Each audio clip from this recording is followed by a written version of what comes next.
Adobe Photoshop is an official photo editing software that I use to edit my photographs for my poster and magazine cover. I was confident in the use of Photoshop as I also study A-level photography and thus found it easy to use. Premiere Pro is official video editing software that I use to create and edit my trailer. Before creating the horror trailer, I had never used Premiere Pro, but now I feel more confident in the use of it. The Apple Mac is where Premiere Pro was located, and so we used it for editing. Essentially, the Apple software was similar enough to Windows with a few basic changes that needed getting used to, but after this it was easy enough to use. Blogger is an online blogging website which I use to create, edit and publish my coursework. I'm familiar enough with the site to be able to navigate my way around it and use its functions due to using it in the first year of my media course.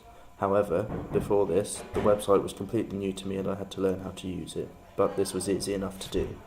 I used YouTube to view other horror film trailers both before and after creating our own.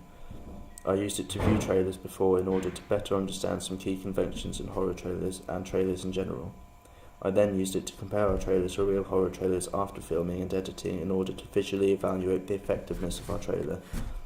Some of the music on our trailer was also taken from YouTube.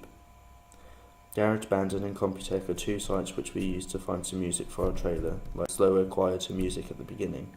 We just searched for a clip which we liked, saved the file and then imported it to the trailer. Again, this was easy to do as all it took was downloading and importing a clip.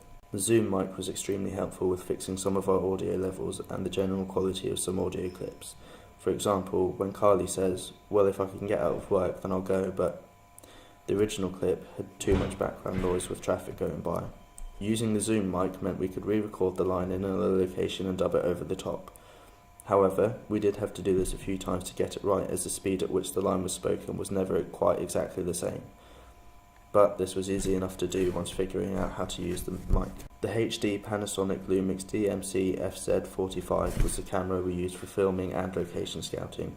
Being a bridge camera, it had photographic and recording capabilities, allowing us to record the shots we needed on location, and the 24x optical zoom allowed us to take good quality shots of the location when scouting. As a photography student, my knowledge of camera use allowed me to be able to use the camera easily. The Nikon D80 was the camera I used to shoot my poster image and my magazine cover image. As a DSLR, the quality of the images was high, which allowed for relatively easy manipulation through the use of Photoshop. The poster image was originally shot as part of my photography course last year, but I decided to use it for my film poster and media this year as I felt it was an effective image, as you cannot see the model's face. The background image on the poster was taken from Google Images, having searched abandoned buildings. The magazine cover was shot this year and was shot in the studio under artificial lighting. Again, I felt this was an effective image due to the model's pose and facial expression. Dafont is the website I used to find fonts for my magazine cover and for my poster.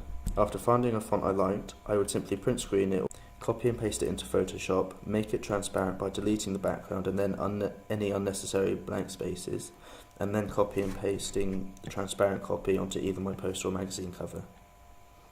All of these technologies were relatively easy to use, and I feel I got on with them well as they were easy to navigate.